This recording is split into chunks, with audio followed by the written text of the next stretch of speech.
नमस्कार।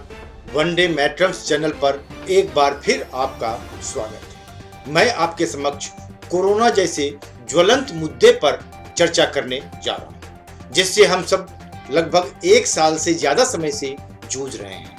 अब तो अति हो गई है। पूरे भारत में हाहाकार मचा हुआ है, क्योंकि कोरोना वायरस की दूसरी लहर को काबू करने के लिए अभी तक उठाए गए कदम असरदार साबित नहीं होते दिख रहे हैं। हर दिन केस में वृद्धि हो रही है। ऐसे में अब सवाल उठने लगा है कि क्या अब सख्त लॉकडाउन ही एकमात्र उपाय बचा है? क्या कहते हैं इस बारे में देश विदेश के एक्सपर्ट्स, साथ ही हम इसको लेकर भारत सरकार की क्या है तैयारी। आइए इन सभी मुद्दों पर हम चर्चा करते हैं और जानने की कोशिश करते हैं इनसाइड स्टोरी में सरकार की क्या है तैयारी।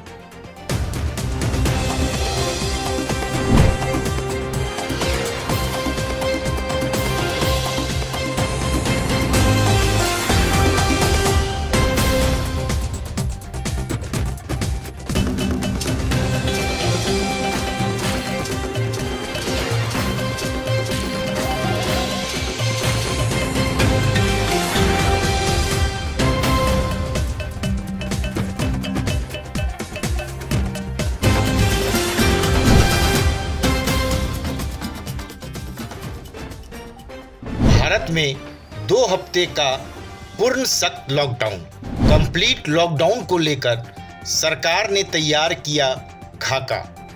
सरकार 24 घंटे में करने वाली है सख्त लॉकडाउन की घोषणा। कोरोना विस्फोट से हो रही किरकिरी से सरकार जबरदस्त दबाव में। भारत में कोरोना वायरस बेकाबू हो चुका है और इसका कहर किस तरह कोहराम मचाए हुए है, इसका अंदाजा हर रोज मिल रहे आंकड़े से भी लगाया जा सकता है। यहाँ हर रोज औसतन 4 लाख के करीब नए केस सामने आ रहे हैं और यह आंकड़ा कोरोना वायरस प्रभावित 50 देशों में रोज मिलने वाले कुल नए संक्रमितों में से भी ज्यादा है। रोज मरने वालों का आंकड़ा भी यहाँ सबसे अधिक है।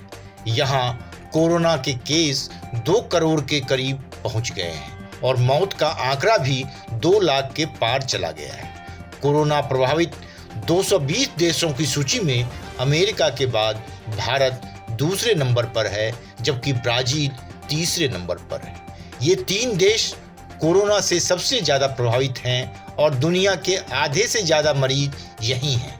अब सबसे ज्यादा नए मरीज भारत में ही मिल रहे हैं और यह सिलसिला इसी तरह जारी रहा तो बहुत जल्द अमेरिका को पीछे छोड़ भारत कोरोना प्रभावित देशों की सूची में पहले स्थान पर पहुंच जाएगा। भारत के संदर्भ में वर्ल्ड हेल्थ ऑर्गेनाइजेशन WHO ने भी वहां के हालात को विनाशकारी तक करार दिया है और कहा है कि वहां के हालात ये दिखाते हैं वायरस क्या कर सकता है, किस हद तक नुकसान पहुंचा सकता है। WHO के प्रमुख टेड्रोस ने तो जिनेवा में वर्चुअल ब्रीफिंग के दौरान साफ शब्दों में कहा कि वह भारत में तेजी से बढ़ते मामलों से बेहद चिंतित है। वहां ऑक्सीजन बेड्स और रेमडेसिविर जैसी प्रमुख आपातकालीन दवा की जबरदस्त कमी के बीच ऐसा लगता है कि देश में हर गुजरते दिन के साथ स्थिति हाथ से निकलती जा रही है। वहीं विश्व स्वास्थ्य संगठन के ही इमरजेंसी डायरेक्टर माइक रेयन ने एक तरह से हाथ खड़े करते हुए कहा है कि भारत में कोरोना संक्रमण के प्रसार को रोकना बहुत मुश्किल काम है। हमें इसे रोकने के लिए सभी संभव जरूरी कदम उठाने होंगे। अब यहाँ सवाल उठता है कि क्या भारत सरकार ने बदतर हालात होने के बावजूद सभी जरूरी कदम अभी तक नहीं उठाए हैं? आइए इसका जवाब जानने के लिए अमेरिका के शीर्ष संक्रामक रोग विशेषज्ञ डॉक्टर फॉची के उस बयान पर गौर करते हैं जिसमें उनसे पूछा गया था कि अगर आप भारत में मोदी सरकार में होते तो क्या करते। बता दें कि डॉक्टर फॉची अमेरिका के शीर्ष संक्रामक रोग विशेषज्ञ हैं और वो 7 अमेरिकी राष्ट्रपतियों के साथ काम कर चुके हैं। अभी भी वह अमेरिका में जो बाइडेन प्रशासन के चिकित्सा सलाहकार हैं। कहा जाता है पिछले साल तत्कालीन राष्ट्रपति बिल क्लिंटन ने डॉक्टर फॉची की कुछ प्रमुख सलाहों को नजरअंदाज किया था, जिसकी वजह से अमेरिका में उस दौरान कोरोना का खौफनाक मंजर देखने को मिला था, जो आज भी जारी। यानी भारत के संदर्भ में डॉक्टर फॉची के बयान को हल्के में लेना कहीं भारत के मौजूदा मुखिया यानी प्रधानमंत्री नरेंद्र मोदी को भारत का बिल क्लिंटन ना बना दे। खैर, इस बात पर चर्चा बाद में करेंगे। आइए डॉक्टर फॉची के उस जवाब पर गौर करते हैं जो उन्होंने भारत के संदर्भ में कहा है। अंग्रेजी अखबार द इंडियन एक्सप्रेस को दिए एक साक्षात्कार में उन्होंने भारत में बने हालात को लेकर बातें की है। जी हाँ, तो बता दूं, दुनिया के जाने माने महामारी विशेषज्ञ डॉक्टर एंथनी फॉची ने भारत में बेकाबू होते कोरोना को रोकने के लिए तुरंत कुछ हफ्तों के लॉकडाउन की वकालत की और इसे बेहद जरूरी बताया है। उनके मुताबिक कोई देश खुद को बंद नहीं करना चाहता, लेकिन भारत में जिस तरह के हालात बन चुके हैं उनमें तुरंत कुछ हफ्तों का लॉकडाउन ही संक्रमण के चक्र को तोड़ सकता है। इससे भारत को इस कठिन और निराशाजनक स्थिति से निकलने के लिए तात्कालिक, मध्यवर्ती और दीर्घकालिक महत्वपूर्ण कदम उठाने का समय मिल जाएगा। WHO के बाद डॉक्टर फॉची ने भी साफ साफ शब्दों में कहा है कि फिलहाल मुझे ऐसा लगता है कि भारत बहुत मुश्किल और निराशाजनक स्थिति में है। जब आप ऐसे हालात का सामना कर रहे होते हैं तो आपको तुरंत समग्र रूप से विचार करना होता है। सबसे पहले ये देखना है कि तुरंत आप क्या कदम उठा सकते हैं और अगले 2 हफ्तों में आप क्या कर सकते हैं।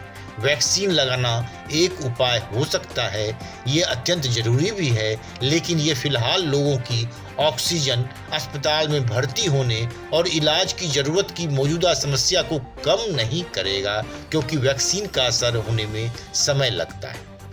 इसलिए मौजूदा समय में लोगों का ख्याल रखें। मुझे लगता है कि इस तरह का एक आयोग या आपात समूह बनाना चाहिए जो ऑक्सीजन प्राप्त करने, अन्य आपूर्तियां करने, मेडिकल उपकरण और दवाइयां प्राप्त करने को लेकर योजना बना सके। इसके लिए अन्य देशों और विश्व स्वास्थ्य संगठन की मदद ली जा सकती है। साथ ही दूसरे देशों को भारत की मदद के लिए भी सामने आना चाहिए, क्योंकि पिछले संकट काल में भारत ने दूसरे देशों को मदद करने में बहुत उदारता दिखाई।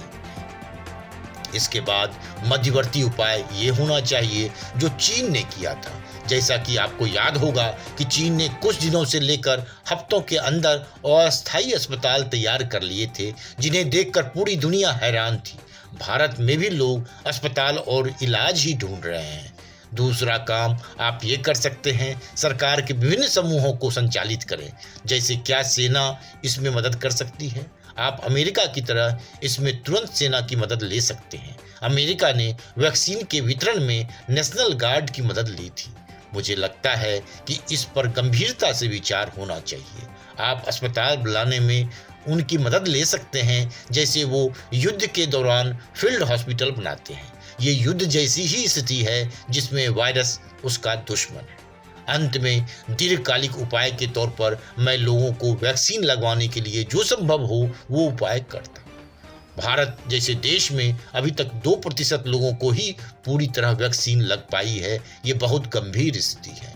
आपको और लोगों को वैक्सीन लगानी होगी।